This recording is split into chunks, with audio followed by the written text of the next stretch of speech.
estos compañeros que tienen la culpa de que a los psicólogos y a las psicólogas nos pregunten de todo, como si tuviésemos que saber de todo, porque es uno de estas profesionalmente tiene una trayectoria y una formación enciclopédica, se ha movido en campos muy diferentes, desde la orientación, la selección de personal, la orientación profesional, la formación, la docencia, pero sobre todo hoy a lo que queremos resaltar, y yo creo que es una de las cosas que él más le gusta resaltar, es su opción y su vertiente de psicólogo clínico, de psicoterapeuta. Él es psicoterapeuta desde el año 2006, creo que está trabajando en consulta, atendiendo y habiendo fundado con su gran compañero Antonio, Cooperación, ha sido también el artífice de la formación de muchísimas promociones de compañeros y de compañeras en terapia familiar y en terapia sistémica. Como tal, también siendo secretario de Sistémica y de muchísimas asociaciones de psicología, fundamentalmente de terapia familiar y terapia, nuevamente, insisto, sistémica. Y hoy vamos a tener el placer de oírle presentando un nuevo libro. Él ha sido, bueno, tiene muchísimas publicaciones, capítulos en diversos libros, pero en su vertiente como autor tiene tres libros propios. Psicoterapia individual desde una perspectiva sistémica integradora, que publicó en 2018. Tras él vino Fascinación y desilusión, psicoterapia sistémica de pareja, que ya tuvimos el gusto de que presentase aquí en el colegio en 2019. Bueno, realmente lo presentó en 2020, pero la obra está en 2019. Y ahora vamos a oírle la aportación que hace a lo que llamamos las nuevas masculinidades, presentando su último libro, El ciclo de ambos, masculinidad, paternidad y psicoterapia. Yo creo, Juan, que es a la vez tanto un ensayo como un libro que puede guiar la terapia, el trabajo terapéutico, y en el que nos va a acercar a la figura quizás del nuevo hombre, ¿no? Del nuevo hombre y del nuevo padre, que muchas veces nos decimos no terminamos de saber encajar en los cambios que ha sufrido, que sufre continuamente la relación de las personas, y muchas veces esta figura del hombre y del padre no sabemos que quedó atrás, la figura esta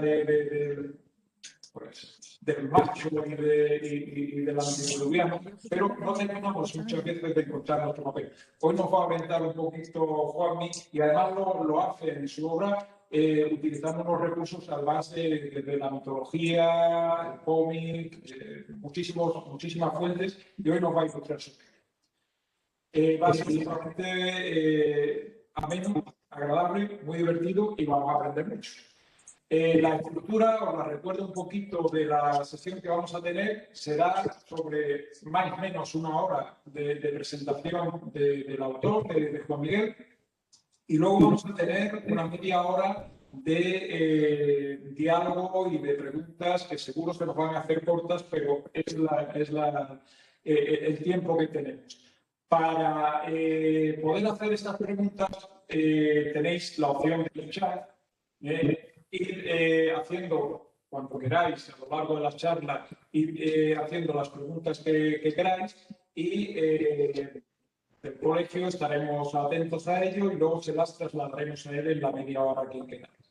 ¿De acuerdo? Por supuesto, todos mantenemos a partir de ahora nuestros micrófonos en silencio, ¿vale? Para no interrumpir y no meter sonidos que nos distraigan.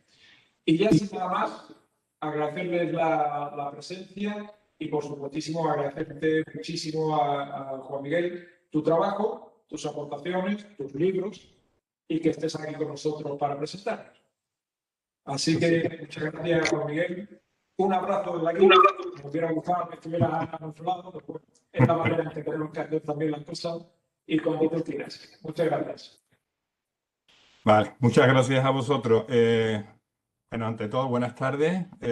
Agradecer al Colegio de Psicología Alcopao de Andalucía Occidental que nos dé la oportunidad, me dé la oportunidad de que podamos dedicar hoy un ratito a hablar sobre masculinidad, paternidad y psicoterapia. Estoy encantado porque veo muchas caras conocidas, desde mucha gente que se ha formado con nosotros en cooperación, pero está mi hermano José, mi hermana Nuria, y he visto a Ángeles Córdoba por ahí, que hace un siglo que no la veo, que las quiero con todo mi corazón, porque aprovecho para saludo a todos, pero especialmente a gente que hace mucho que no veo. Bueno, voy a intentar sintetizar un poquito los planteamientos que están en el libro y espero que podamos tener más tiempo para hablar. Como el número de gente es bastante alto, es complicado que lo hagamos más fluido como me hubiera gustado.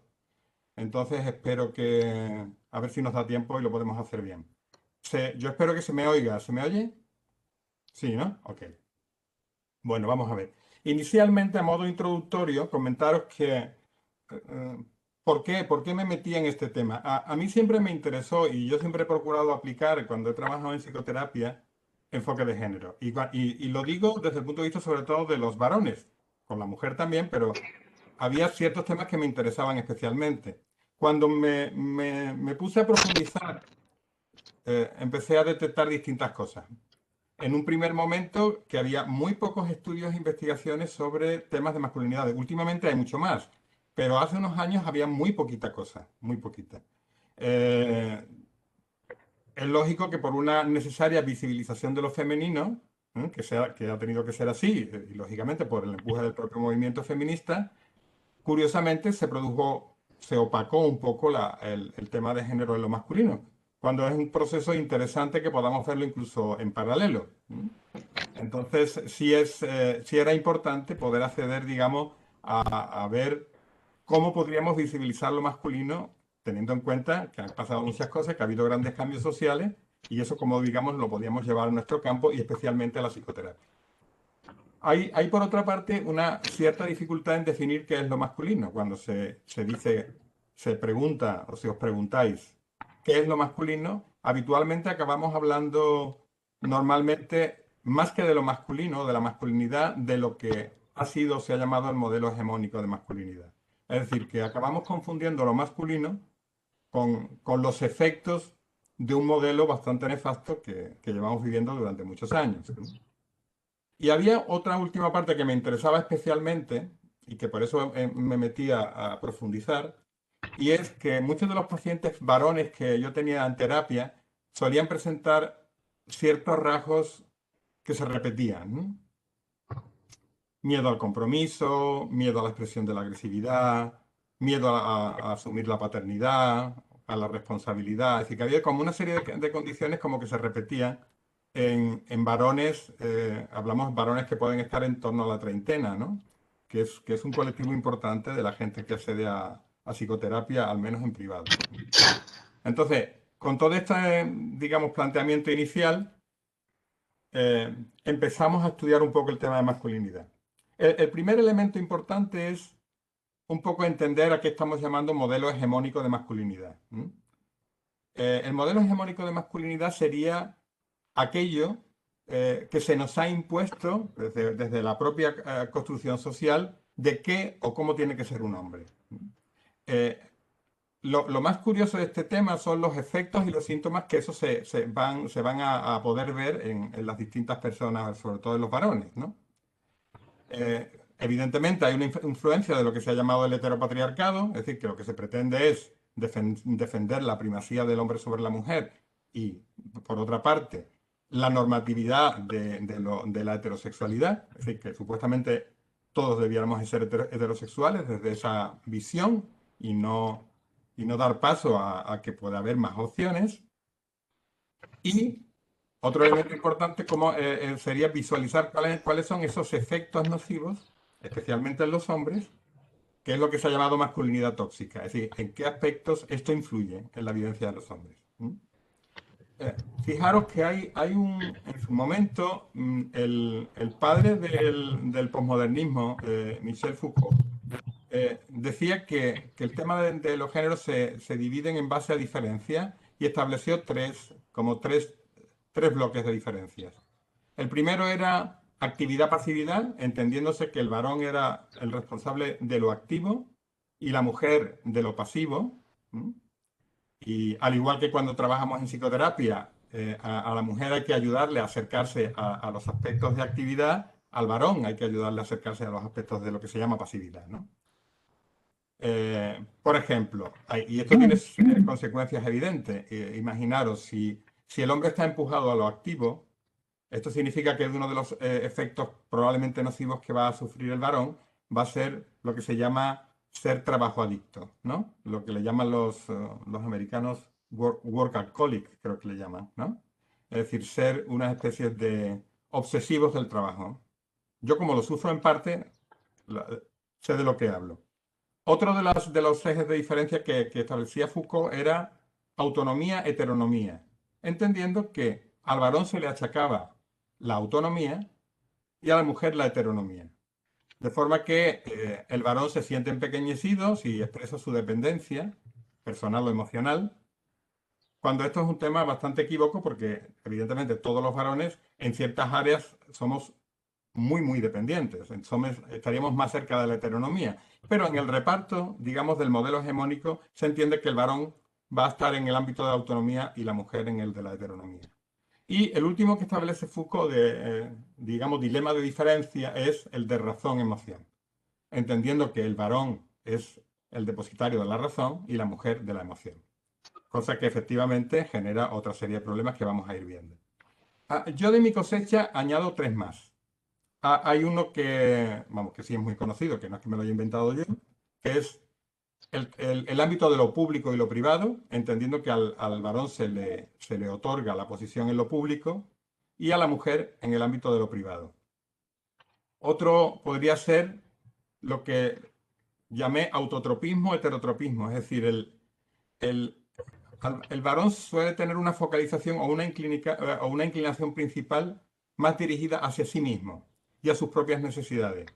Mientras que dentro digamos, del modelo hegemónico a la mujer se le empuja a ser heterotrópica, es decir, estar pensando primero en las necesidades de los demás, antes que las necesidades propias. Y el último que quise incluir es el dilema evanescencia-modestia, y es, esto quizás con un ejemplo sea más claro. La que fue mi terapeuta y formadora, Ángeles Sánchez Salchaga, ya fallecida, decía que en terapia a los hombres había que enseñarles a que no eran 10, que eran 9, 8, 7. Y a las mujeres había que ayudarles a darse cuenta de que no eran 4 ni 5, sino que eran 6, 7, 8, 9. Porque según los modelos de aprendizaje que hemos tenido, supuestamente el varón en esa posición de ibris, supuestamente tiene que saber de todo, tiene que entender de todo. Con lo que evidentemente, cuando llegas a terapia, es un tema que se tiene que desmontar, ¿no? Bueno, dicho esto, sí me gustaría añadir otro tema que tiene que ver con las relaciones entre los sexos. Normalmente siempre se habla de las relaciones intersexos o intergénero desde el punto de vista de la complementariedad. Es decir, si el varón se encarga de unas áreas determinadas, la mujer se va a encargar de otras y viceversa. Evidentemente, esto tiene un problema y es que el reparto complementario es práctico, ayuda a ciertas cosas. El problema está cuando lo que se le adjudica a una parte, por ejemplo, en el caso del modelo hegemónico, a la mujer, está desprestigiado. Imaginemos el trabajo en la calle o el trabajo en el hogar. Si la calificación del trabajo en el hogar es, digamos, como menos prestigiosa, evidentemente ese reparto no funciona de una forma correcta. Bueno, dicho esto un poco a modo introductorio, si partimos desde ahí, ¿cuáles serían los síntomas en el varón y las propuestas? Vamos a ir numerando uno a uno. El primero tiene que ver con lo que se llamó el hombre blando versus el hombre duro. Si el modelo hegemónico empuja al varón a tener que mostrarse duro, luchador, competitivo, pero muchos hombres no se sienten a gusto en esta posición. Evidentemente también pueden quejarse y no estar de acuerdo cuando se les adjudica una posición en la que a veces hay alguna propuesta de que la nueva alternativa del modelo masculino es como una especie de hombre inocuo y desempoderado que tiene miedo a hacer valer su voz. Lo que ocurre entonces con el modelo hegemónico es que nos fuerza a los varones a estas dos posiciones. O hacemos el hombre duro tipo Clint Eastwood si recordáis la película, por ejemplo, El Gran Torino, esa especie de hombre que le rebotan las balas, que no expresa emociones, etcétera, etcétera. O bien ese hombre, que hay por ahí un vídeo curioso del Fari que hablaba, y dice, el hombre blandengue nunca me gustó, ¿no? Que es el otro ejemplo que se establecía. El problema es que estos dos aspectos son los dos consecuencias del modelo hegemónico. Y lo que hay que buscar es una propuesta donde el hombre se sienta en una posición digna, empoderado, pero no empoderado desde la posición, digamos, del hombre duro que de alguna forma empujaba el modelo hegemónico. Esto se conecta a la vez con otro síntoma que podemos llamar la paternidad huidiza o la deserción de la paternidad. Hay una cosa que veo a menudo en consulta. Hay parejas que llevan tiempo juntas y que cuando la pareja deciden, digamos, dar un paso adelante y empiezan a tener hijos pequeños, justo en el momento de aparecer los niños pequeños hay una crisis importante de la pareja y hay muchas parejas que se rompen. A veces solo con la amenaza del embarazo, pero a veces con los niños muy pequeños. Parece como que de pronto el varón entra en pánico ante la sensación de que va a perder algo muy importante, va a perder libertad, va a perder capacidad de juego y se va a ver forzado digamos, a una vida cansada, trabajosa. En esos casos, a veces se producen rupturas de pareja y el varón deja de estar presente. En otros casos no ocurre una ruptura, pero el varón se va al mundo del trabajo y huye de la responsabilidad doméstica y de la responsabilidad afectiva, por ejemplo, con los hijos, ¿no? Por lo tanto, esto es otra consecuencia, porque lo que se nos está diciendo es los hijos son de las madres y los padres supuestamente tienen que hacer aquí poco. El tercer punto es el miedo a la agresividad. Y quiero explicar esto bien. El modelo hegemónico empuja al varón a dos posiciones. O a ser un expresivo una agresividad, pero de un estilo destructivo, donde yo impongo mis ideas a través de un movimiento agresivo.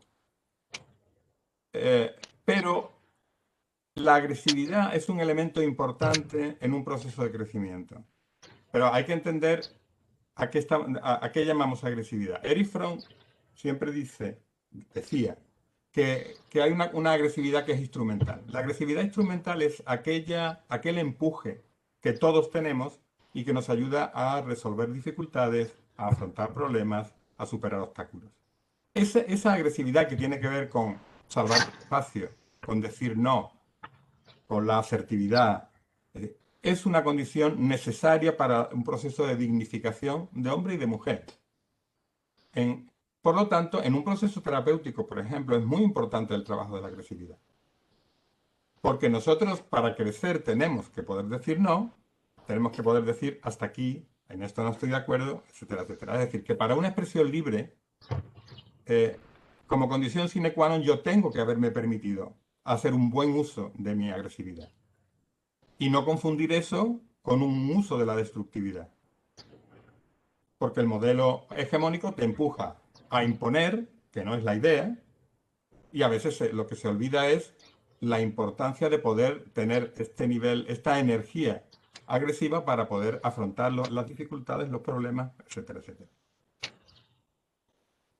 Siguiente punto. Otro de los elementos que vamos a tener, por tanto, es lo que llamó Gil Calvo el varón autista. Tiene que ver sobre todo con la invisibilización de las emociones, sobre todo de cierto tipo de emociones, ¿no?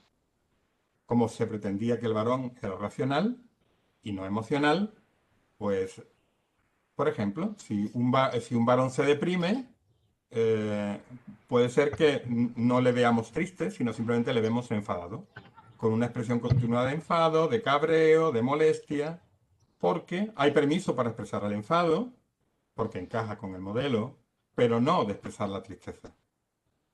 Lo que ocurre es que esto es una perversión emocional, porque si yo estoy triste, lo que tengo que poder expresar es la tristeza y no el enfado. Y cuando corresponde el enfado, pues tendrá que ser el enfado. Con esto, el amor, la ternura, la tristeza, ese tipo de emociones están como prohibidas. Puedes presentarte, puedes mostrar frialdad, rabia, ira, desapego, amurallarte de forma defensiva, eh, pero eso no, evidentemente no nos va a ser útil, porque la emocionalidad tiene que estar presente. De hecho, hay una parte importante, es decir, si la emoción no participa, que es otro elemento básico en terapia, si nosotros no empezamos a oír lo que sentimos, si no podemos darnos permisos para trabajar ese tipo de emociones, volvemos a estar en el problema de donde venimos. Es lo mismo.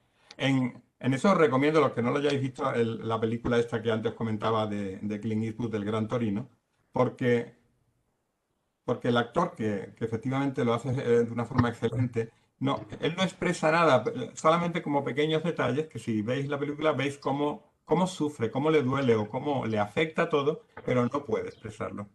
Y cómo esa especie de coraza digamos, le destroza, ¿no? Otro punto, el eterno adolescente. Hay un punto en lo masculino a lo que nos empuja el modelo hegemónico, que es la visión del héroe adolescente. A todos nos emociona la épica. Los varones especialmente nos enamoramos de la épica. Me da igual que sea ver la película Troya, que ver Star Wars, que ver El Señor de los Anillos, que son estas historias que nos fascinan a todos, pero a los varones especialmente.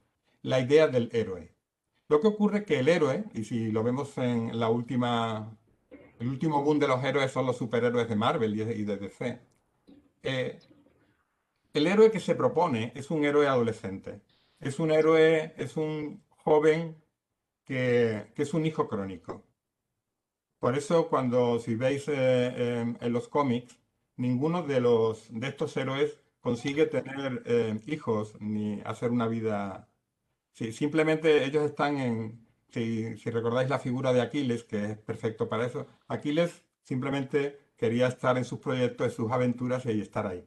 Muchos varones están enamorados del eterno adolescente, de esta imagen del héroe modelo Aquiles, que supuestamente puede sentir que es inmortal porque nada le afecta, todo le rebota, y evidentemente esto es una situación delicada porque tener hijos significa, en primer lugar, hacer un movimiento, digamos, de evolución en el proceso del héroe. Es decir, no es lo mismo un héroe como Aquiles o como Ajax que un héroe como Ulises o como Eneas. ¿Por qué? Porque estos otros héroes son héroes maduros, héroes que aceptan la importancia de la paternidad. Si os gusta el tema de la mitología o de las historias épicas, eh, recordaréis que Ulises, si no, esto os lo puedo contar, es una historia curiosa. Todo el mundo sabe de Ulises que Ulises se fue, estuvo para arriba y para abajo y que su mujer le esperaba tejiendo día y noche Penélope hasta que él regresa, ¿no? Algo así, ¿no? Pero hay una cosa interesante en el proyecto de Ulises y es que cuando a Ulises se lo van a llevar a la guerra de Troya, Ulises no quiere ir a la guerra de Troya porque su hijo Telémaco está recién nacido. Y entonces él quiere estar con su hijo. Entonces vienen a recogerlo para llevárselo a la guerra de Troya y lo que él hace es que se pone como un gorro extraño y se hace el loco. Como que ha perdido la cabeza para que lo dejen en paz. Entonces, Ulises siempre era muy listo y hacía estas cosas, ¿no? Entonces, uno de los que llegó, pensando que era una trampa, que era una mentira, cogió al hijo, a Telémaco, y lo lanzó. Él estaba arando y lo lanzó delante del arado. Y entonces Ulises giró con el arado para no dañar al hijo. Este es el inicio de Ulises. Es un héroe que siempre piensa en el hijo. A diferencia de Aquiles, que nunca iba a tener un hijo porque él estaba bañado y estaba, digamos, reforzado, ¿no? Bueno, esto es. La idea del eterno adolescente es un tema importante. Andolfi, en alguno de sus escritos, él habla del hijo crónico y del corte emocional. Y muchos varones eternos adolescentes funcionan entre el hijo crónico y el corte emocional. Algunos pueden parecer que están separados porque se fueron lejos, no tienen contacto con la familia, pero siguen completamente apegados a esa historia. Y el hijo crónico sigue viviendo en casa, jugando a la consola, etcétera, etcétera, etcétera. Otro elemento importante, pasamos del héroe adolescente al uso del poder. Decía Kimmel que la virilidad se entendía como un hombre de poder, con poder y en el poder. Aquí lo que hay que hacer es un movimiento. Hay una autora que se llama Amy Allen que habla de dos tipos de poder. El poder sobre y el poder para. El modelo hegemónico nos empuja a lo que se llama el poder sobre. Es decir, eso es un poder, son prácticas de poder de dominación, donde yo voy a imponer mi criterio, mis ideas sobre los demás, donde yo voy a competir para ganar. La propuesta del poder para tiene que ver con lo que antes hablábamos de la agresividad instrumental. Es el poder para acometer proyectos, para afrontar la vida, para avanzar. Entonces, lo importante, el poder es muy importante.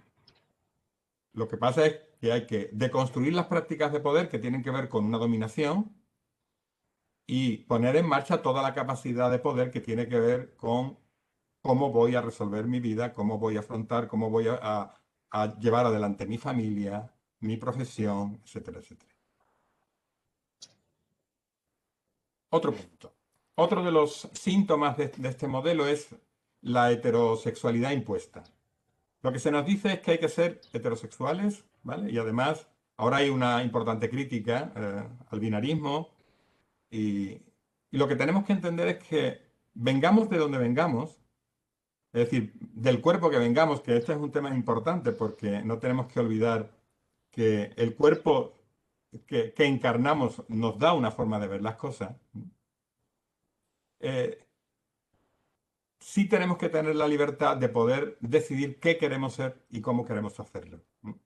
Eh, Parte de la crítica que hay actualmente al feminismo más radical proviene justamente del movimiento, sobre todo del feminismo lésbico eh, y del movimiento transexual, justamente porque se siente que se le está invisibilizando, a estos colectivos se les invisibiliza en la posición feminista. En cualquier caso, lo que es importante es que tanto un hombre o una mujer pueda ser en su desarrollo lo que desee ser. Y caminamos hacia lo que se llama género o sexo fluido. No hay mayor. Si queréis un ejemplo bonito de esta historia, no sé si habéis visto, hay una serie que se llama Euforia. Es una serie supuestamente adolescente, pero la serie Euforia, al final, cuando finaliza, tiene dos capítulos y hay un capítulo, uno de los personajes es una chica que se llama Jules, que es una chica transexual. Y es muy interesante, tiene todo un capítulo final donde ella está en una sesión de terapia y donde ella habla de su experiencia como transexual. Y es muy interesante los cuestionamientos que hace que tienen que ver con esto que estamos hablando. Es decir, ¿por qué yo he tenido que pelear para tener cuerpo de mujer? Es decir, ¿qué sentido tiene esto para mí? Es un cuestionamiento que hace la propia chica, ¿no? Eh, Porque ahora mismo todo esto se está moviendo mucho, hay muchas alternativas que se nos están presentando. Y debemos de incorporar en psicoterapia esa posibilidad vengamos de donde vengamos, acceder, digamos, a lo que queremos ser, sea como sea, ¿no? Y un último punto que tiene que ver con la influencia del modelo hegemónico, como hemos visto como 8 o 7-8, es lo que, siguiendo a Erich Fromm, le llamó la orientación improductiva del carácter. Para Fromm era muy importante el carácter, que que era como la forma de relación que que tenemos con el mundo y con los objetos. Entonces él hablaba de que había modelos improductivos, básicamente, que son orientaciones acumulativas, explotadoras, mercantilistas. Y él proponía que hubiera una orientación productiva del carácter, es decir, que haya una conexión con lo que trabajamos y con lo que hacemos. Con nuestro trabajo, si trabajamos en clínica, con nuestros pacientes.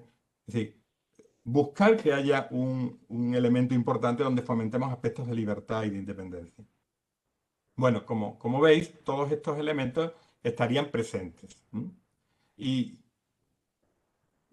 si tenemos que pensar, bueno, ¿y en qué consistiría una masculinidad alternativa? Bien, de una parte, aquí podríamos entrar a lo mejor en discusión. Hay una muy importante tendencia última a entender que podemos borrar el cuerpo. Mm, El posmodernismo nos ha dado cosas muy interesantes, pero también a veces ha empujado a situaciones un poquito complejas. Por ejemplo, el hecho de que yo tenga un cuerpo morfológicamente determinado como varón y una mujer como mujer, eso imprime una experiencia. Yo le digo que le llamo la experiencia fálica en el caso de los varones. La experiencia de tener un pene imprime una serie de características, igual que el hecho de tener regla, de poderse quedar embarazada y de amamantar, imprime experiencia. Y eso tiene que ver con el cuerpo. ¿Mm? Eh, por lo tanto, tampoco podemos, digamos, borrar esa parte más esencialista que tenemos, y es que hay aspectos que tienen que ver con la propia forma física o orgánica en la que nos hemos construido. Después, evidentemente, hay toda una influencia de lo social. Y lo que hay que llegar es a un buen entendimiento entre estas cosas. Ni podemos borrar absolutamente el aspecto orgánico de donde provenimos, pensando que como todas las realidades son construidas, podemos construir lo que queramos. Pero en la experiencia de cada uno de nosotros el cuerpo es importante, por lo tanto, ese elemento es puramente esencialista, ¿no? Bueno, si intentamos conectar ahora la masculinidad y la paternidad, partiríamos de un presupuesto, y es, para poder ejercer una paternidad saludable, es importante haber obtenido una masculinidad sana. Eh, Esa masculinidad sana implica, entre otras cosas importantes, asumir la fragilidad. En el caso del varón ese tema es evidente. Y implica además todo un proceso de renuncias. Para convertirse en hombre y convertirse en padre, nosotros tenemos que pasar por una serie de renuncias. Eh, Voy a comentar algunas de esas renuncias. Unas son de nosotros y otras son de nuestros padres. Por ejemplo, para ayudar al proceso de que un chico se convierta en un hombre, la madre tiene que renunciar al hijo marido, al hijo bebé, a que el hijo siga siendo parte de sí misma, al hijo que la cuida, al hijo hombre ideal, al hijo que se sacrifica por la madre. Eh, l- Toda mujer que tiene hijos sabe y reconoce claramente cómo esto afecta y cómo es de importante. Cómo, aunque nosotros hayamos pensado es muy importante porque queremos que nuestros hijos crezcan, pero también sabemos esa parte que nos adhiere y que a veces hace que quisiéramos agarrarlos y no dejarlos salir. ¿Mm? Eso en la madre y en el padre, pero en la madre tiene unas características particulares. Ese proceso, cuando el hijo se va, para la madre inevitablemente significa aceptar y tener conciencia del paso del tiempo y de la muerte. Que últimamente el COVID nos lo pone todo delante, pero hemos vivido durante mucho tiempo siempre con una cierta idea de que la muerte no existe y de que somos inmortales, y entonces somos como Aquiles y estamos muy contentos. Decía Robert Bly, que tiene un libro histórico que se llama Byron John, que el hijo tiene que robar la llave que está debajo de la almohada de la madre. Y dice Robert Bly, la madre no te va a dar la llave, tú tienes que robarla. porque tú has sido parte de mamá. Es decir, es muy complicado para mamá darte la llave. El proceso es, róbala. Si tienes que hacer un acto de desobediencia, un acto de deslealtad para poder salir adelante. Esto tendría que ver con la renuncia de la madre. ¿Cuál sería la renuncia del padre? El padre tiene que renunciar al hijo súbdito, al hijo alumno, al hijo obrero, al hijo que se sacrifica por el padre. Tiene que renunciar a la seducción de todas las mujeres, renunciar a la inmortalidad, a la ambición heroica y a su recompensa. ¿Por qué? Porque a veces el hijo se queda prendado porque el padre necesita que el hijo siga ahí como súbdito. Súbdito, entenderme, como alguien que respeta los deseos del padre. Estamos hablando de que el proceso de crecimiento es un proceso de deslealtad, necesario. Por eso es importante el trabajo de la agresividad. Porque la agresividad lo que está indicando es ayudarme a poder decir no. Yo os quiero, pero yo hago mi camino. Entonces nuestros padres van a decir cosas como las que decía mi propia madre. Hay que ver, parece mentira. Bueno, por lo tanto, de nuevo es un proceso de renuncia, porque el amor es un proceso de renuncia y el crecimiento se basa efectivamente en ese proceso de renuncia. ¿Y a qué tiene que renunciar el hijo? Bueno, el hijo tiene que renunciar al paraíso, al Edén, al calor de hogar, a las necesidades inmediatamente satisfechas, al juego eterno, a ser una especie de relé en el conflicto de papá y mamá. ¿Cómo me voy a ir si me voy, papá y mamá se van a tirar los trastos a la cabeza? Hay que renunciar a ser el preservativo que evita el contacto entre papá y mamá, lo que se llaman hijos preservativos, ¿no? Que son aquellos que se colocan maravillosamente entre mamá y papá para que no se toquen, ni se destrocen. Por lo tanto, el paciente que llega, puede estar en la posición de hijo, tiene que asumir también esa renuncia. Porque si no, no avanza. Cuando el chico va a ser padre y entra en angustia, el chico ahora puede tener 40 años, ¿vale? Digo el chico, pero podemos hablar de esas edades. Eh, Entra en pánico cuando va a tener un hijo y siente que puede perder todas estas cosas y dice, no, yo no. ¿Cómo voy a hacer este movimiento? Después, esto es como todo. Uno se lo tiene que comer, lo tiene que digerir y tiene que hacer el proceso, ¿no? Porque implica de nuevo una conciencia de que el tiempo pasa, de que toca asumir responsabilidades y de que estos son los pasos para convertirse en hombre y después en padre. La conversión en hombre en los ritos es siempre a través de una herida. Es decir, uno no crece si no es herido. De ahí todos los ritos extraños que hay, en el caso de los varones especialmente, porque la mujer, la herida aparece a través de la menarquía, de la menstruación. Eh, es ese momento en el que de pronto tú eres consciente de que algo ha pasado y de que ya no todo era igual. Aparece la sangre y eso indica que algo ha cambiado en mí y que mi cuerpo va a ser diferente, va a estar en posición distinta. ¿Mm? Después podemos jugar a que no ha pasado nada, ¿vale? En el caso del varón, igual tiene que haber una herida. Eh, Después, si hablamos un poquito de los rituales, veréis esto cómo se ha montado a veces a nivel social y a veces un poquito perverso lo que se ha hecho, pero el proceso tiene un sentido. Dicho esto, y viene bien en lo que estamos hablando, ¿qué aprendemos? Y yo utilizo mucho de esto cuando hablo del tema de masculinidad. ¿Qué aprendemos de la épica literaria, religiosa o mitológica? ¿O qué aprendemos de los rituales de transición en las diferentes culturas? Porque si analizamos los rituales que ha habido en el caso de los varones de masculinidad, los rituales son muy parecidos en todas las culturas. Hay muchos trabajos sobre eso en antropología. Lo interesante es cómo se hace ese proceso de transición. La diferencia, a lo mejor, en una cultura, digamos, vamos a llamar primitiva, de nosotros ahora, en una cultura primitiva, cuando los chicos llegan a los 11 años o a los 12 años, de pronto se les coge a todos y dicen, este año te toca.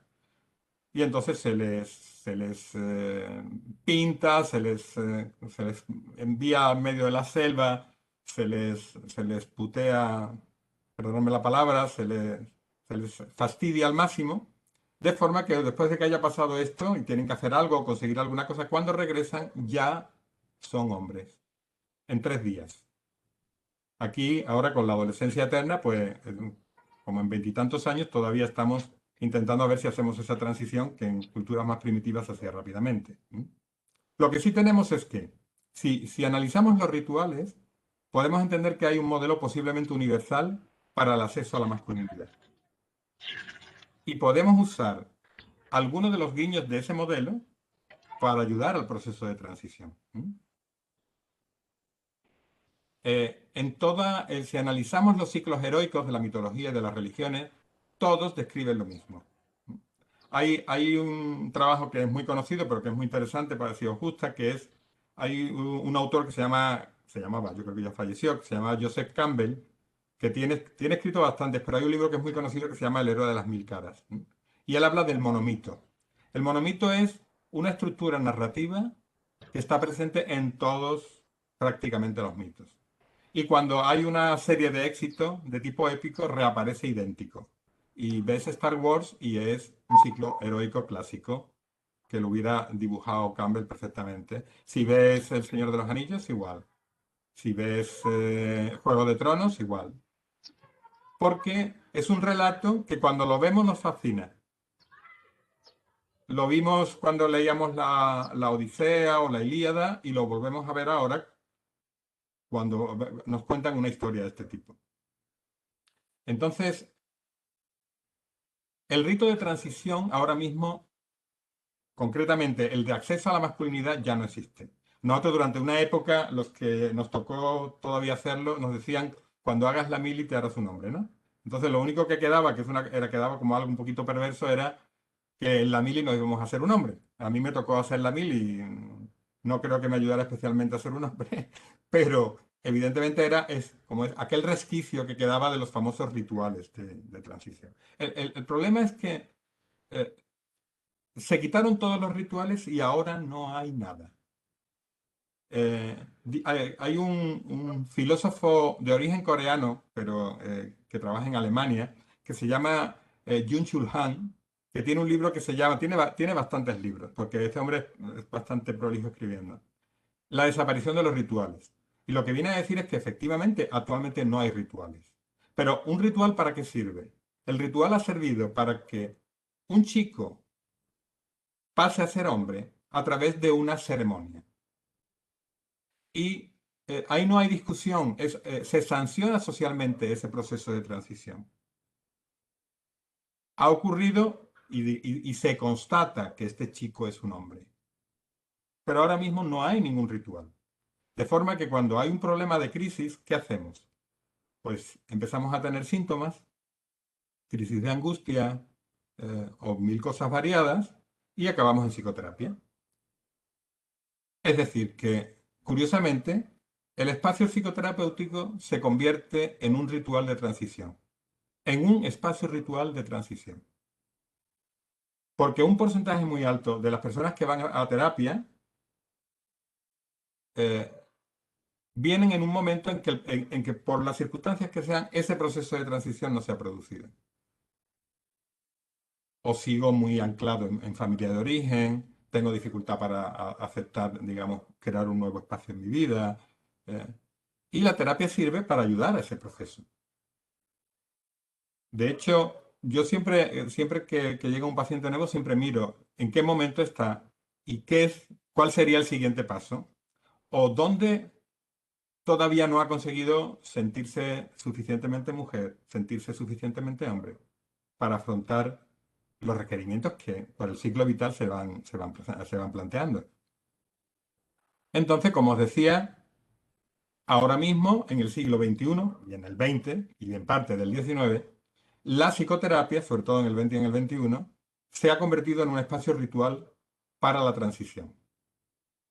Por eso hay tantos pacientes que vienen en torno a los 30 y 30 y pocos años. Es curioso que es en esa edad cuando la gente va más a terapia, ¿no? Podemos tener personas con dificultades de mucho antes, evidentemente, y después. Pero esa edad es clave. Ya no me vale de dónde vengo y todavía no sé a dónde voy. No acabo de verlo. La autonomía, la independencia, las responsabilidades, la paternidad o la maternidad, el frío, el trabajo, el esfuerzo. Venir de una familia y crear una nueva familia, todo ese proceso está, digamos, implícito, por lo tanto, en la terapia. En definitiva, ¿qué es la terapia? Cualquier terapia, y da igual que sea desde un enfoque o desde otro enfoque. Desde el punto de vista de género, lo que está claro es que yo voy a venir con un relato de mí, con unas creencias, una serie de mapas, que están muy influidos por los modelos hegemónicos y que me hacen sufrir porque si yo no puedo expresar mi emoción, si yo no puedo expresar adecuadamente mi agresividad, yo voy a tener dificultades. Por lo tanto, toda terapia implica una deconstrucción del modelo hegemónico en nosotros, de lo hegemónico femenino o de lo hegemónico masculino. Y simultáneamente, esto es muy narrativo, una construcción de nuevos relatos en torno a quién soy yo, como mujer, como hombre, como lo que yo quiera. Por lo tanto, y esto me puedo permitir, ¿cómo estamos de tiempo? Bueno, estamos bien todavía. Eh, en los ejes de un trabajo psicoterapéutico estarían, por una parte, ayudar a que emerja y que se haga un buen uso de la agresividad instrumental. Recordar que la agresividad instrumental tiene que ver con ese proceso de deslealtad y de desobediencia necesario para crecer. Yo siempre uso la expresión de Framo que decía, la terapia es la legitimación de la deslealtad. Porque el crecimiento implica un proceso de deslealtad, ¿vale? Entonces, y para eso hay que echarle ovarios o echarle huevos. Después, todo el trabajo sobre las emociones, el acceso a las emociones y a la expresión directa de nuestras emociones. A romper las triangulaciones relacionales, a que aparezca nuestra propia voz, a diferencia de lo que se espera que nosotros digamos. Nuestras familias esperan de nosotros cosas y puede ser muy amoroso lo que esperan de nosotros. Quieren lo mejor para nosotros. Pero yo puedo tener una voz distinta. Si esa voz no sale, yo voy a tener dificultades y voy a tener problemas. Entonces hay que trabajar con todas esas renuncias. Son las renuncias nuestras, las renuncias de nuestra familia, de nuestros padres. Hay que trabajar con la restauración de la figura del padre. Esto es un tema que el psicoanálisis lo ha trabajado bastante. A veces hay padres que nos lo ponen muy difícil. Sí, porque cuando un padre ha sido abusivo o ha sido maltratante, eh, partir de la experiencia directa del padre real es complicado. Pero la función padre, que de esto el psicoanálisis ha hablado mucho, tiene que ver con la importancia de los límites y de hacia dónde yo me quiero dirigir y hacia dónde voy. ¿Cuál es la ley? La ley es la ley de la vida. Y la ley de la vida tiene que ver con que el tiempo pasa y con que tengo que evolucionar obligadamente. Si os fijáis en los relatos míticos, siempre en todos los relatos hay un rey que alguien le dice que llega otro que lo va a destituir. Claro, si el rey Herodes se enteró que llegaba un niño que iba a ser el rey de los judíos, ¿no? Bueno, pero a Edipo le pasó igual. Al padre de Edipo le dijo, va a venir uno que te va a quitar del medio. Y todos nosotros, los padres, sabemos que nuestros hijos vienen a ocupar nuestro sitio. Es decir, el crecimiento del hijo implica el declive del padre. Y eso a veces no nos gusta. Y nos podemos resistir de una forma desaforada. Por lo tanto, es importante restaurar la función del padre que tiene que ver con ese proceso. El proceso del paso del tiempo y de aceptar ese movimiento. Porque si no, lo que hacemos es sacrificar a los hijos para seguir nosotros vivos. Bueno, esto es No una se cosa que escucha ocurre. nada. ¿No se oye? Quien no escucha tiene algún problema, pero Sí, Sí, los demás escuchan, ¿eh? sí, se escucha perfectamente, Juan Miguel. Puedes continuar. Vale, vale. Ok. Bien, entonces todo esto implica un importante trabajo de empoderamiento, efectivamente, para poder utilizar ese poder para obtener cosas, para conseguir metas, para afrontar dificultades, etcétera. Igualmente, los temas de orientación productiva, narrativa, etcétera. Bueno, para no alargarme más, porque ya estamos ahí 22, algunos ejemplos de trabajo que tendría que ver con algunas de las cosas que hemos dicho. Yo he intentado hacer un resumen, pero me es complicado porque el libro son 300 y pico de páginas, cerca de 350, y he intentado apretarlo y eso evidentemente es complicado. Bueno, hay algunos trabajos muy interesantes. Por ejemplo, el uso de rituales, de imágenes rituales en terapia familiar es un tema que no es una cosa extraña ni atípica. Cuando, por ejemplo, se trabajan con niños que tienen dificultades, con niños que tienen miedos, hay trabajos muy bonitos de Michael White sobre trabajos de externalización, donde lo que se pretende es que el niño, y esto es un trabajo épico, el niño se enfrente al dragón del miedo o al dragón del pipí, si es que se hace pipí, etcétera, para conseguir, digamos, salir de una situación, ¿no? Entonces, en terapia de familia utilizamos este tipo de cosas. Entonces, ayudamos al chico a... Recuerdo algún caso, por ejemplo, de decirle a un chico en terapia, una vez que empezó a avanzar, bueno, pues te vas a pintar el cuerpo, el rostro, ¿no? O te voy a armar caballero, es decir, esas cosas que tienen que ver con cómo hacer que tú hagas esa transición. Por ejemplo, recuerdo a un chico que empezó a hacer ciertas cosas, que pudo empezar a vencer ciertos miedos, y entonces en la consulta el padre con un rotulador le va a escribir en el brazo un galón, que es una forma de decir, has obtenido algo, ante la mirada amorosa de la madre.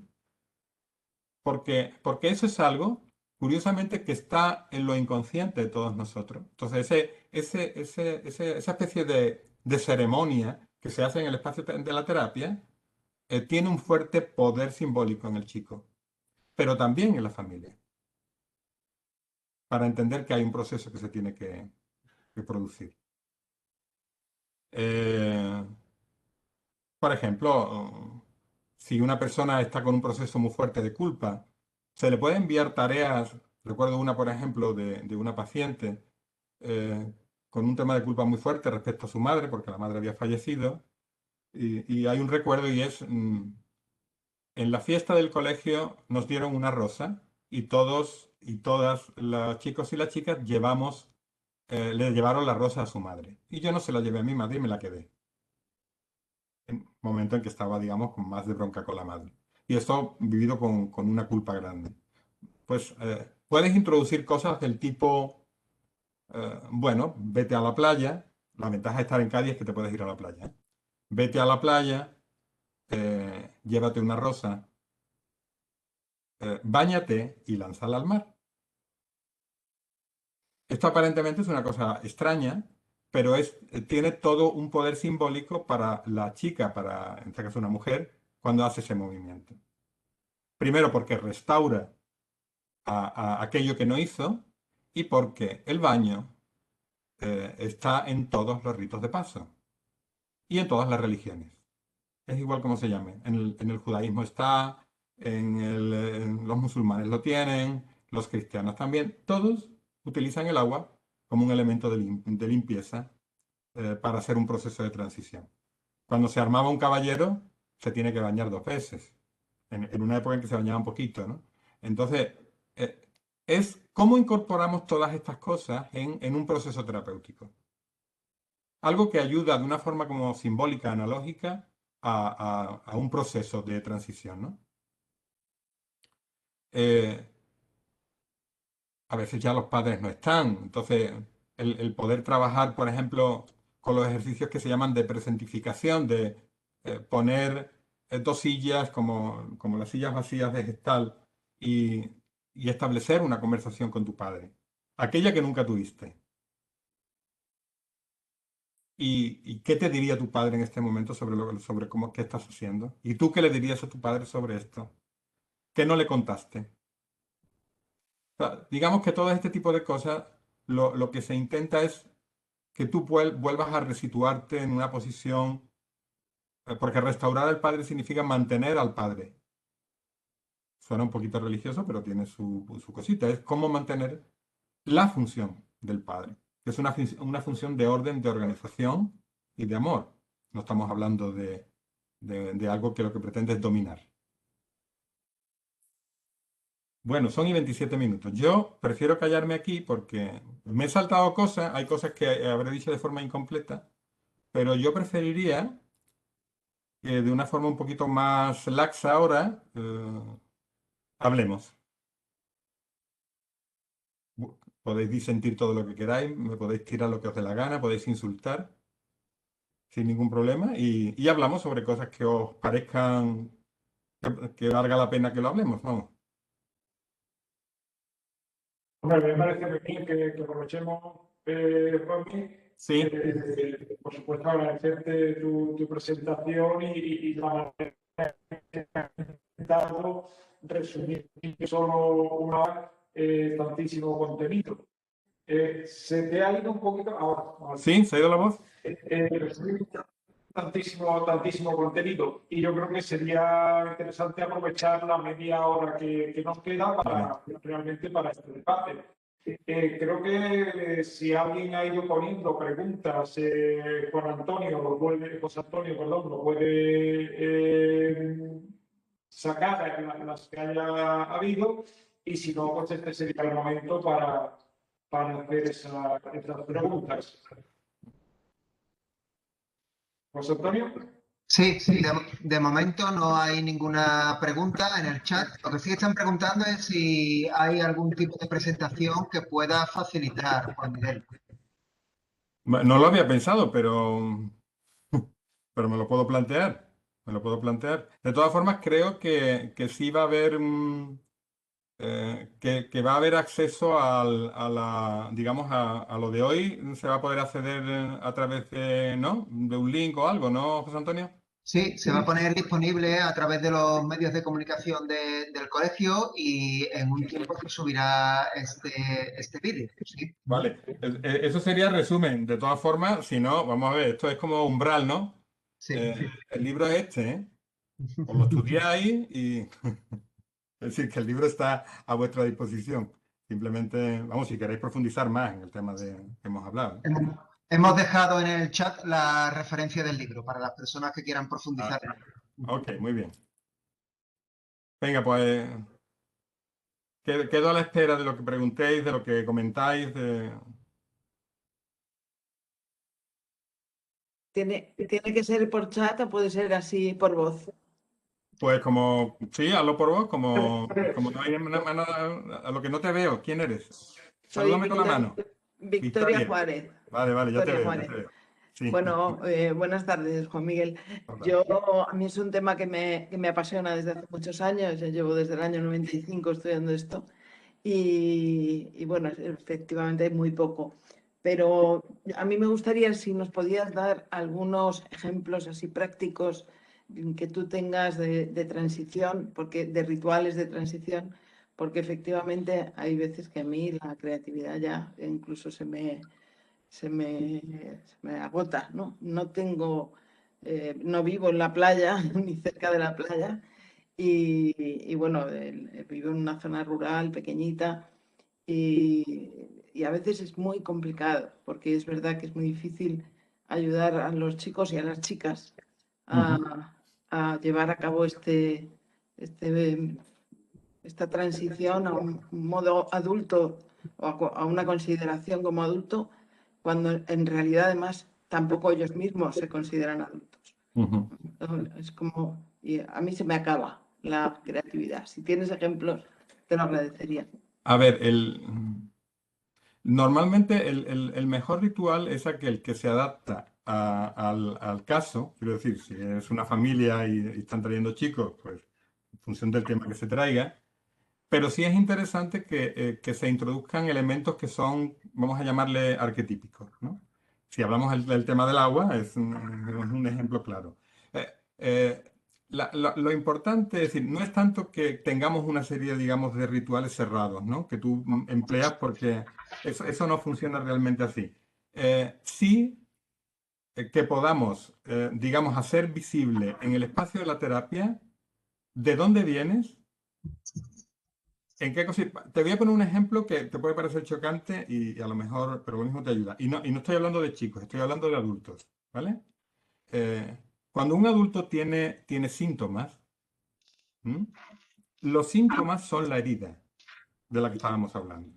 Es decir, que, por ejemplo, si yo juego a ser Aquiles y a mí nada me duele, nada me afecta, cuando yo tengo un ataque de pánico en la calle, mi primer ataque de pánico, se me acabó Aquiles,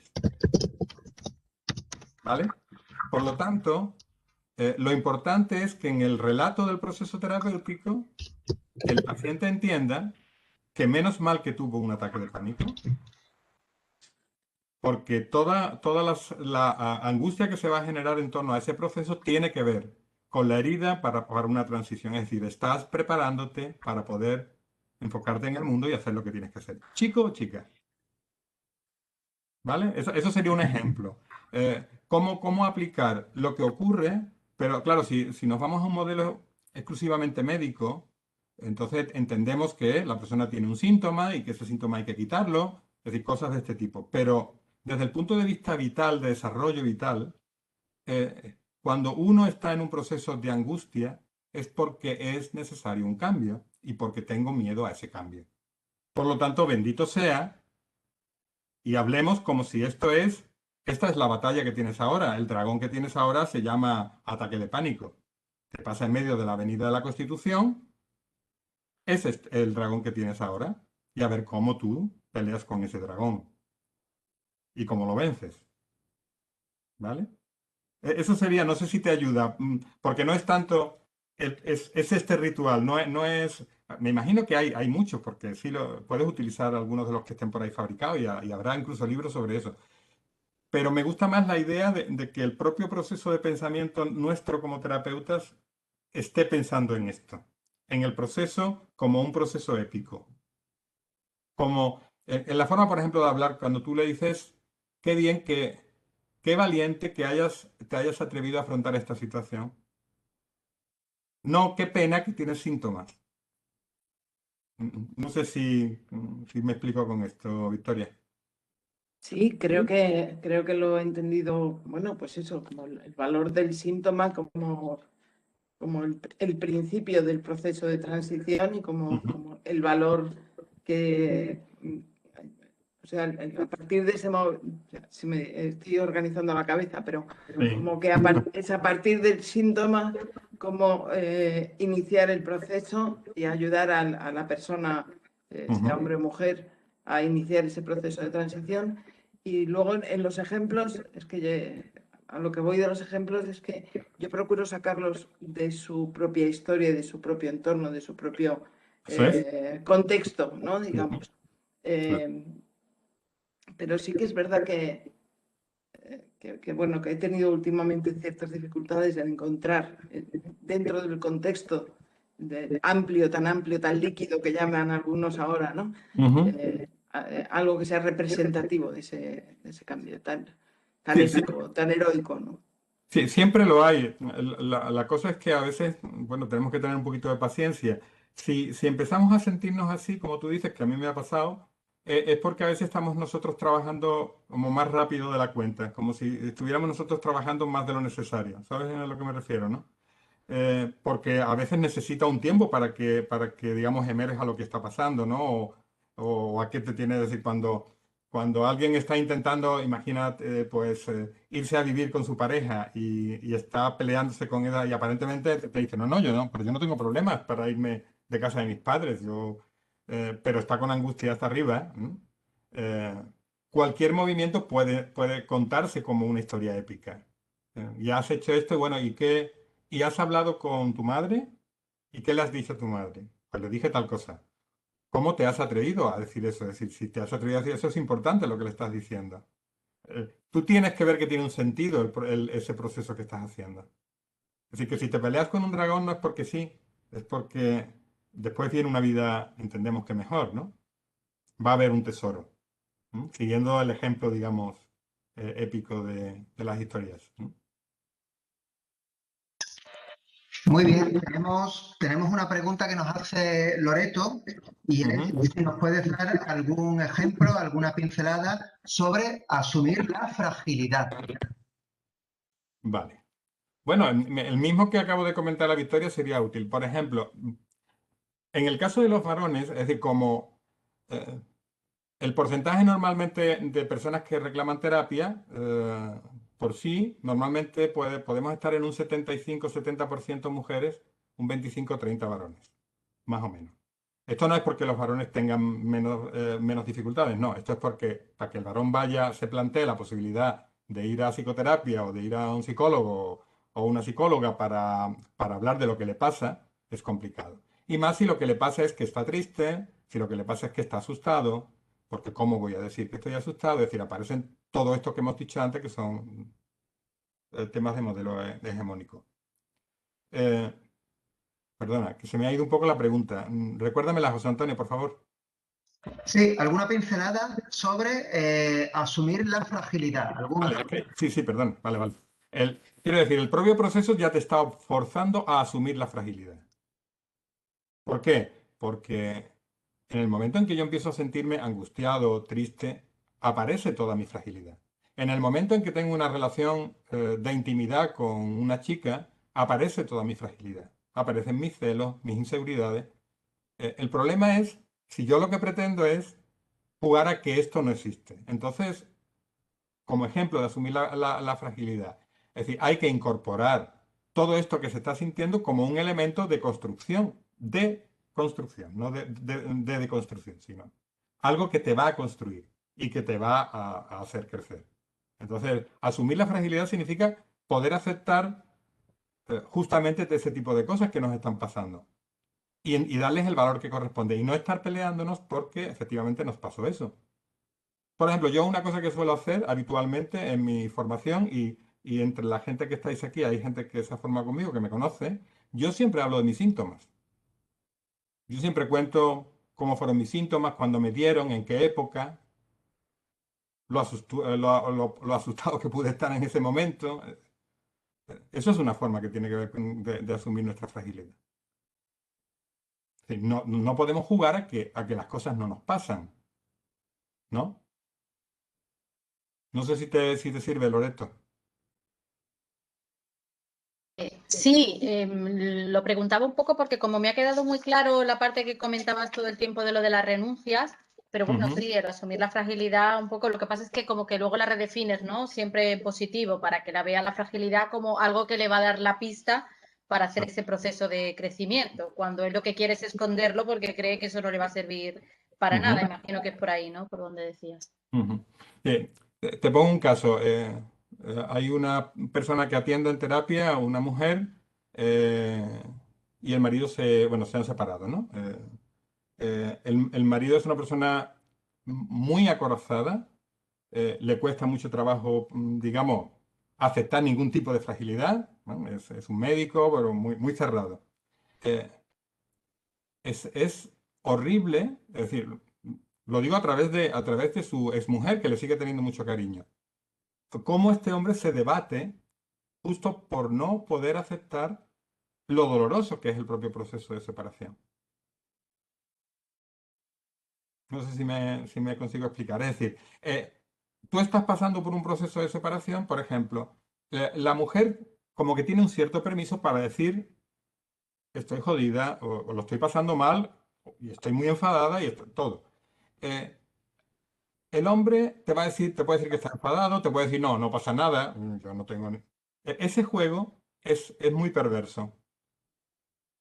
Porque a la postre lo que estamos haciendo es una especie de engaño de nosotros mismos. Estamos jugando a que somos lo que no somos. Va a salir en breve una entrevista en Grupo Yoli que me hicieron para el tema del libro, donde el titular que me dijo la periodista que había puesto era, para ser un hombre con mayúsculas hay que asumir la fragilidad. La idea es esa, ¿no? Claro, cuando tienes 14 años es difícil eso, ¿no? Pero cuando tienes 40 parece ser que es igual de difícil. Y yo que tengo 60, pues por el camino. Más cositas. Juan Miguel, Sí. una cosa, ¿verdad? Con desde los distintos, no sé si con los momentos que ha ido marcando a lo largo de las charlas y que contemplas en el libro, como la renuncia del padre para que el hijo crezca, la necesidad del hijo de identificación y de diferenciación. Si has hecho alguna reflexión o si nos la puedes compartir sobre cómo se afectan todos estos procesos en estas paternidades cada vez más tardías. Y sobre todo, por ejemplo, en cómo también afecta a que el padre que se ve ya que tiene que renunciar para dar el papel al hijo, y sin embargo, por ejemplo, no accede o accede mucho más tarde a un papel de abuelo, que aunque no se haya al papel de la senectud como sabiduría, ¿no? Ya que lo hablabas en los mitos, ¿no? Los héroes ya ancianos, ¿no? Néstor y otros héroes ancianos. Esa imposibilidad que hoy casi se da, ¿no? No sé si ha reflexionado sobre ese tema. A ver, sí, bueno, el problema, digamos, de esta renuncia es que nos señala, no solamente es yo renuncio a ser tu dueño o yo renuncio a ser tu amo o tu maestro, ¿no? Es que cuando yo hago eso, significa que él va a ocupar mi sitio. Esa es la historia básica. Y es igual que sea con 30, con 50, que con 60 o 70 años. Hombre, a lo mejor una paternidad más tardía, en algún caso, en otros no, puede ser que conlleve una cierta capacidad reflexiva sobre cuál es el objeto de que estemos aquí en este mundo, ¿no? Y que te permita, digamos, poder aceptar eso, ¿no? Pero, mira, hay un ejemplo que donde se ven muy bien estas dificultades y es en los temas de las empresas familiares. Cuando hay una empresa familiar donde ha habido un señor que ha construido una empresa, y hay una serie además muy buena por ahí que se llama...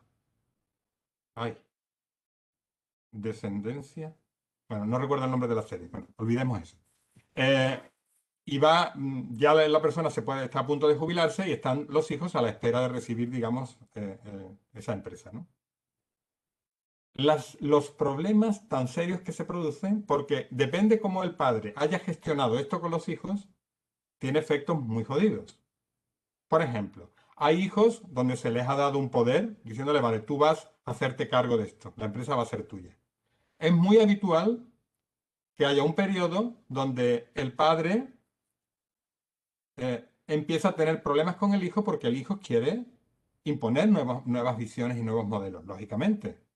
Lo mismo el hijo, imagínate, estudió empresariales y derecho. Y el padre, un hombre hecho a sí mismo, que montó la empresa. Y el hijo le hace propuestas y el padre se resiste a esas propuestas. Y ahí ya puede haber un problema serio. De hecho, no hay cosa peor en consulta que las empresas familiares. Cuando digo empresas familiares me refiero a personas que están en ese debate con los padres porque ya no sabes qué parte es de la empresa y qué parte es de las relaciones de la familia. Entonces, ese proceso, dependiendo el contexto cómo se esté produciendo, puede ser muy complicado. El de empresa familiar para mí es el más complejo que se produce, porque ahí se ve claramente la dificultad, digamos, de hacer una abdicación en el hijo, porque implica un proceso de abdicación. Y a veces al hijo no se le ha preparado. Quiero decir, si dicho, tú estás aquí, pero yo no te doy todas las herramientas y además no me fío de ti. El problema de nosotros, de los varones, es que si nos dicen, y si no nos lo dicen, lo sentimos. Si no se fiaron de nosotros, no se ha dado, digamos, no se ha hecho el proceso no se ha abdicado en el hijo. No se ha dado, no se le ha pasado el cetro. Y eso es un problema. Porque ¿cuáles son las opciones? La opción clásica era la que planteaba Freud, era el complejo de Edipo, ¿no? Según el complejo de Edipo, tú tienes que matar a tu padre para estar a tu bola. Recalcati, que es un psicoanalista italiano, sacó un libro que se llama El complejo de Telémaco, que es muy interesante porque lo que viene a decir, y esto es más real, que todos nos debatimos entre matar a papá y añorarlo, que es lo que hace Telémaco. Telémaco echa de menos a su padre y espera a su padre. Y Edipo los quiere matar. Y nosotros a veces nos movemos en esos dos movimientos, entre cómo me quito de en medio a estos que me molestan y otra parte, cuántos los necesito. No sé si consigo explicar esto. Me gusta mucho la idea del complejo de Telémaco porque el complejo de Edipo está perfectamente imbrincado en la historia del modelo hegemónico. Es decir, en el modelo hegemónico al hijo lo único que le queda es, supuestamente, por eso la teoría freudiana en ese sentido es bastante jodida, solo supuestamente le queda matar al padre y después vivir en culpa. Lo bonito de Telémaco es que Telémaco prepara el sitio para que el padre vuelva. Y eso tiene que ver con el amor y cambia totalmente la visión. Lo mismo he ido por los ceros de Úbeda, Jerónimo, y tú me disculpas.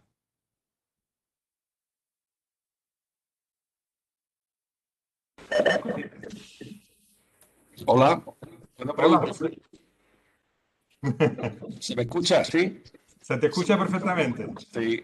Gracias, Juan. Me estoy encantado de escucharte y me está encantando lo que cuentas y creo que tiene mucho sentido. Entonces, espera, es que me está redondando el sonido un momento. Sí, reverbera un poquito. Eh, Así mejor. bueno, ahora suena por aquí. Perdón. No, pero se te oye mejor, ¿eh? ¿Se escucha mejor? Sí. Vale. Mira, estaba pensando en una serie de situaciones que me estoy encontrando cada vez con más frecuencia. Como tú sabes, yo trabajo desde hace unos años con menores y su familia en situaciones clínicas, con problemas clínicos de entidad, de gravedad. Ujú, Y me estoy encontrando cada vez más que los problemas que presentan los chicos se dan en el seno de familias en las que se han roto las relaciones conyugales de sus padres ujú, y que siguen en guerra, como que mantienen una situación muy hostil entre los progenitores una vez ya separados. ujú, Incluso situaciones en las que los chicos están totalmente, sienten una aversión muy grande por el propio padre. Y es esto, más que situaciones al revés, más que por la madre, es ujú, sobre todo chicos que no quieren saber nada del padre. Y no tiene que ver exclusivamente con situaciones en donde se ha producido una coalición con la madre, sino que también una vivencia de daño muy grande. ujú, Entonces me preocupa cómo estos chicos van a evolucionar porque no quieren saber nada del padre. Me estoy refiriendo tanto a chicos como a chicas, ujú, tanto a preadolescentes, tanto a chicos como en periodo de lactancia, como en adolescentes. ¿Eh? ujú. Entonces, claro, mi preocupación terapéutica es un poco cómo les puedo ayudar a que de alguna manera reparen, ¿no? Digamos, se queden con algo de lo positivo de la experiencia con el padre, ¿vale? Y esto es una incógnita, porque no sé por dónde, porque cada vez hay más chicos de esto, me estoy encontrando cada vez más chicos de esto. Sí. Y por otro lado, estaba pensando con estas situaciones, por ejemplo, Humberto Maturana cuenta cómo él creció sin padre y no necesitó para nada a su padre, ¿no? Entonces, y le ha ido bastante bien, ¿no? Por lo menos por lo que se conoce a nivel público, ¿no? Entonces, bueno, que quisiera un poco pedirte tu opinión al respecto, ¿no? Un poco, ¿qué te sugiere esta situación con toda esta experiencia de revisión de todos estos conocimientos que nos has ido mostrando? Vale, gracias, José. Sí, es cierto, pues tú trabajas con casos muy delicados, pues, en la USMI los casos suelen ser bastante delicaditos, y complicados, así que me consta que eso es así. A ver, el tema del trabajo de la recuperación o de la restauración del padre, primero tenemos que establecer una apreciación previa y es que restablecer la función del padre no significa que hay que restablecer específicamente al padre varón. La función padre y la función madre son funciones que realizan papá y mamá.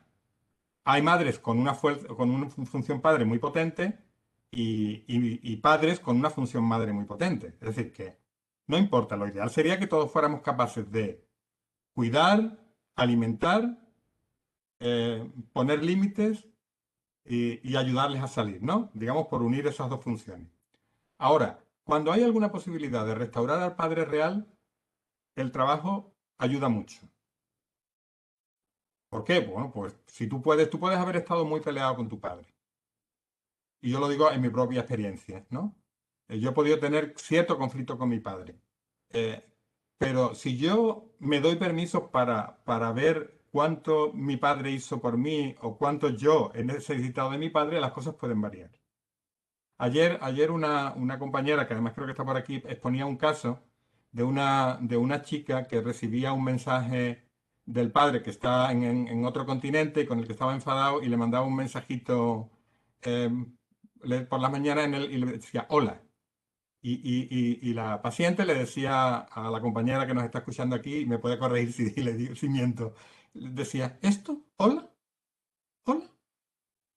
Pues esta mierda es lo que me estás dando. Claro, la cosa es si esta chica puede empezar a pensar cómo el padre está pensando en ella. Porque ahora mismo hola es una mierda, porque si no has recibido ciertas cosas en cierto momento, lo que me estás dando no vale para nada. Pero si puede empezar a pensar de que ese hola, y no solamente tiene que ver con el padre en este caso, sino también con la madre, lo que recibe, si eso es también una señal de amor, si ella ha estado en la mente del padre. Porque si yo me levanto por la mañana y tengo un hola de mi padre, quiere decir que mi padre me tiene aquí. Y eso es importante. Ahora, y vamos a lo que tú planteabas. Yo en eso estoy y lo decía Alice Miller y yo estoy totalmente de acuerdo. Si tu padre ha sido un sádico, irredento, un maltratador, etcétera, etcétera, etcétera, no juguemos a restaurar al padre.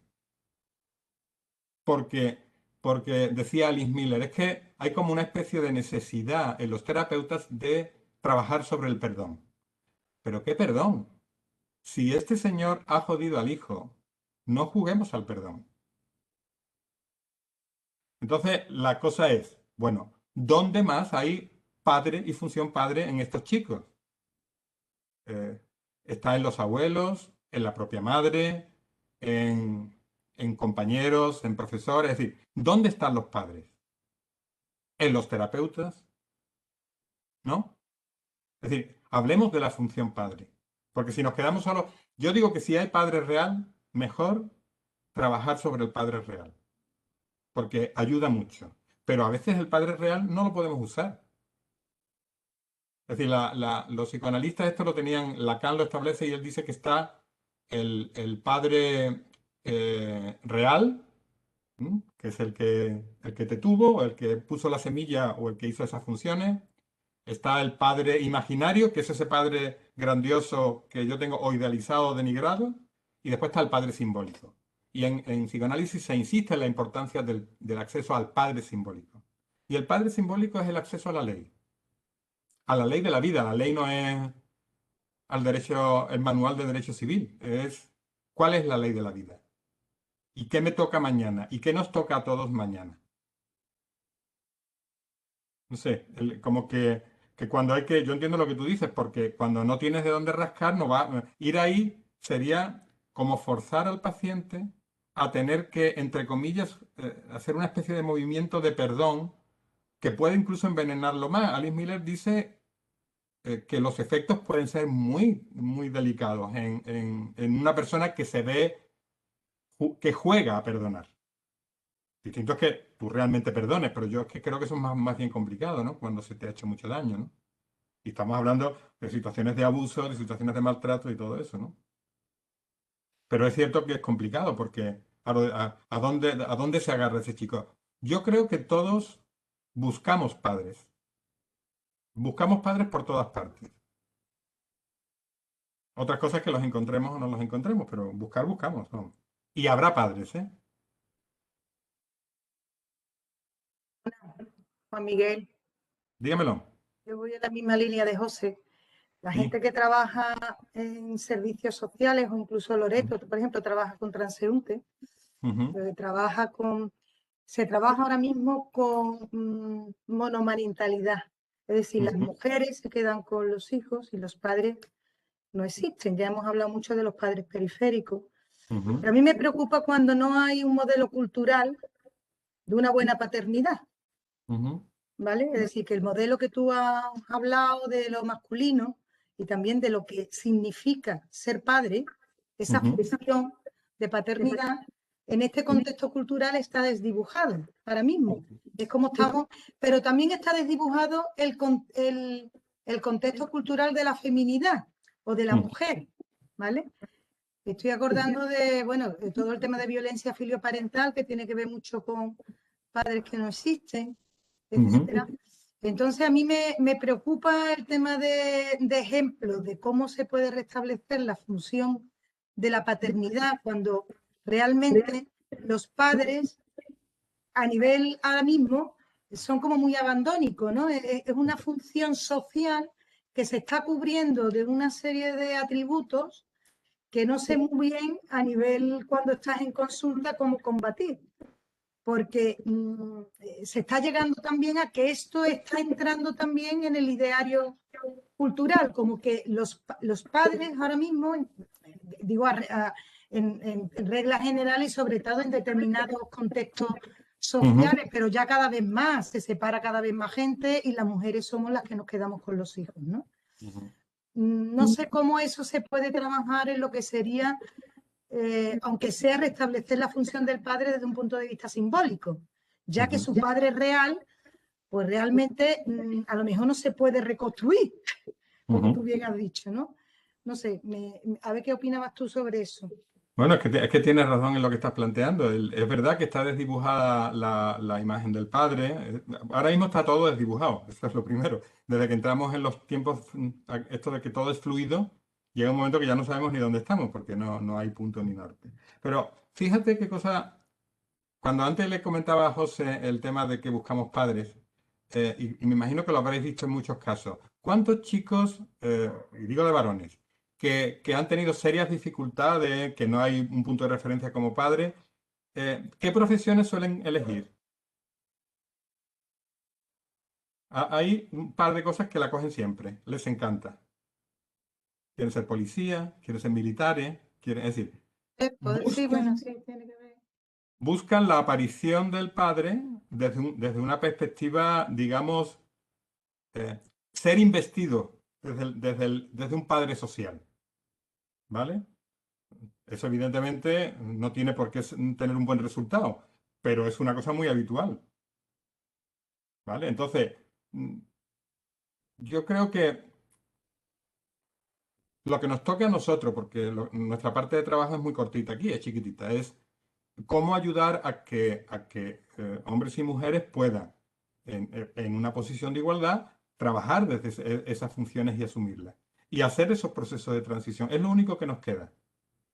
Porque es que ahora el problema, antes estaba todo tan medido que entrabas, digamos, como que entrabas en una vía y ibas a trancas y barrancas, a trompicones y ibas para adelante. Pero ahora no tienes por qué. Tú ahora puedes vivir en casa, puedes estar trabajando, tener 35 años, tener pareja, tener una vida sexual rica con tu pareja, irte a donde quieras de vacaciones porque tienes dinero y sigues viviendo con tus padres. Eso cuando era así. Quiero decir, es que ahora mismo todo es posible. Yo puedo seguir siendo un niño eterno porque así está ahora mismo la situación. Y como económicamente la cosa se complica, pues se hace más difícil. Ahora, desde el punto de vista de lo que tú estabas planteando, en situaciones, hombre, yo creo que es muy importante, por ejemplo, intentar en la medida de lo posible la participación de los padres siempre que sea posible. Por ejemplo, muchas veces en terapia familiar nos ocurre que se cita y a veces se elude al padre. El padre periférico es una excusa que a veces no sé si es más una excusa para nosotros como terapeutas que para la familia. Es decir, una cosa es que el padre emocionalmente se muestre como que está ahí a un ladito, pero mi experiencia es que cada vez que se invita a un padre y se le da su sitio, el padre suele responder.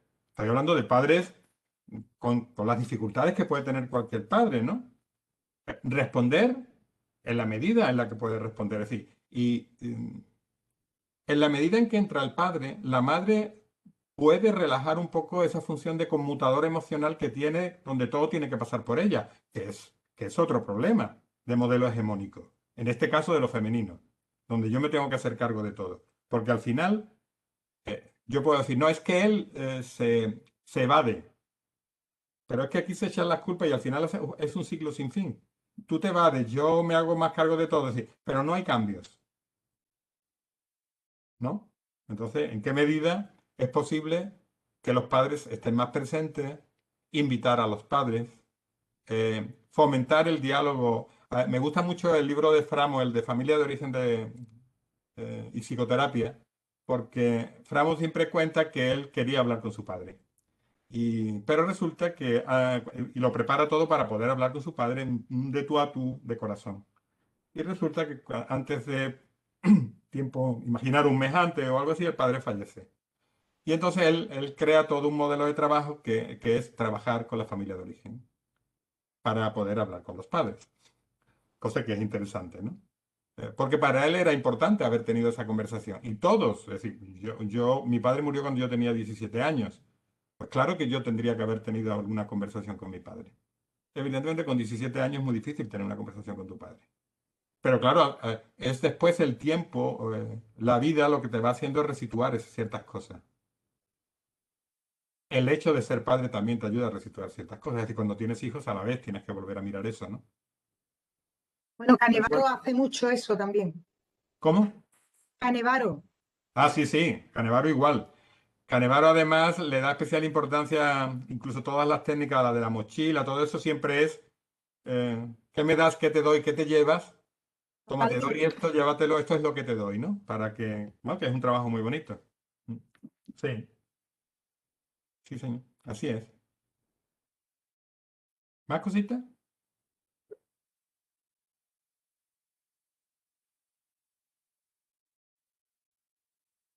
No sé si hay más alguna otra intervención. Si no es así, bueno, pues nuevamente, Juan Miguel, tu intervención, tu explicación, tu título. Sí, También, por todo. se queda colgado o se queda de vez en cuando un poquito pillada la imagen. No sé si si somos nosotros. Bueno, No sé. si no, yo voy a seguir como tal. Como te decía, agradecerte mucho tus explicaciones, tus reflexiones, tu trabajo, tu nueva aportación en este libro y recordaros a todos, bueno, pues que está publicado en el Letrame, ¿no? Ahí está, en el chat. Está que muy bien ha ido José Antonio dándole los toques en la intervención de Juan Miguel y nos ha ido recordando las series y demás a las que hacía referencia. La grabación va a quedar colgada en los espacios del colegio.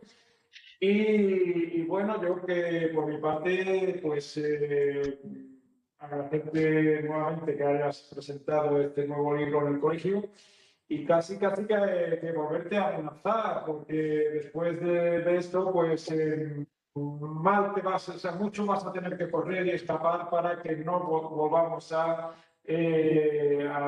acercarnos a ti y a solicitarte, pues seguramente algún tipo de intervención, de actividad o de una formación incluso un poquito más, más en profundidad, porque es una pena cuando cada vez que se te oye pues, saber que estamos pues, quizás desperdiciando muchas veces la oportunidad de escuchar a un compañero que con tanta experiencia y con tanto que aportar. Bueno, pues muchas gracias. Sí.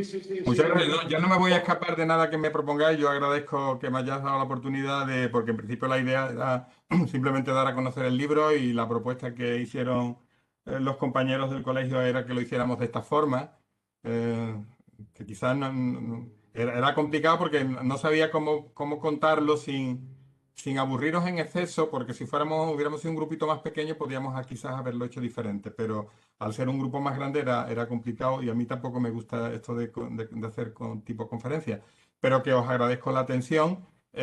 Como por ahí tenéis el link digamos, de la página del libro, de la editorial, ahí hay una parte que pone contacto, que ahí si escribís cualquier cosa me llega a mí a mi correo electrónico. Entonces, si queréis hacerme comentarios, me podéis observaciones, aspectos que os hayan parecido chocantes, yo con mucho gusto os respondo. Y si hay cosas que os parecen cuestionables, contádmelo también. Yo pongo en funcionamiento algo que me parece que a mí me gusta y que yo ofrezco, pero que esto está para que circule y para que lo que le pueda parecer oportuno y me ayudáis en ese proceso. ¿De acuerdo? Pues lo haremos. Pues Muchas nada gracias. más, ya le digo, muchas gracias de nuevo. Creo que estarás de acuerdo porque agradecemos también lo que ha colaborado en tu presencia aquí que me acompaña Ana Varela, que estará de acuerdo conmigo en agradecérselo. Y nuevamente, pues darte las gracias a ti, darle las gracias a todas las personas que han participado y emplazarnos a esa nueva actividad que, como te digo, te vamos a proponer siempre. Muy bien. Gracias. Muchísimas gracias. Muchísimas gracias a todo el mundo.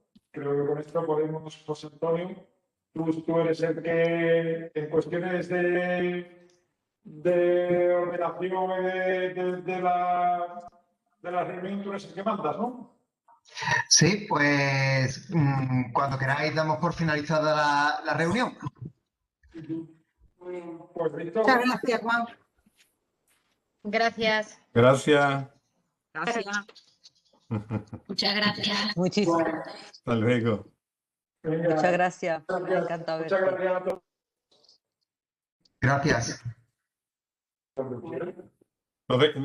¿Me desconecto entonces ya? ¿Me desconecto o tenemos que hablar algo? Gracias. Bueno, te puedes conectar y si quieres hablamos ahora por teléfono o bueno, o mantener hasta que se desconecte la mayoría de las personas. Vale, ok. ¿Vale? Gracias por todo.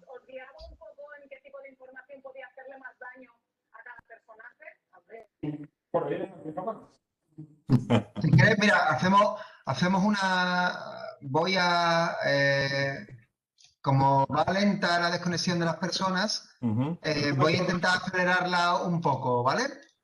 Eso significa que lo vas a empezar a echar a uno, ¿no? Exacto. Ángeles, un besito muy grande. José Antonio, déjame, por Igualmente. favor, hablar Sí, con sí. vosotros. Me ha encantado poder verte. Un abrazo. Qué de tiempo, cariño. Mucho. Qué cambio de imagen. Yo te dejo que tengo que entrar en otra. Juan Miguel. Vale, Jerónimo. Muchas gracias. Vale. Venga, un segundito que esto va más lento de lo que parecía. No, yo no tengo problema. Yo espero a que... La Verónica es la única que no se va. Verónica, vete ya. ¿Cómo estás, bonita? No te oigo.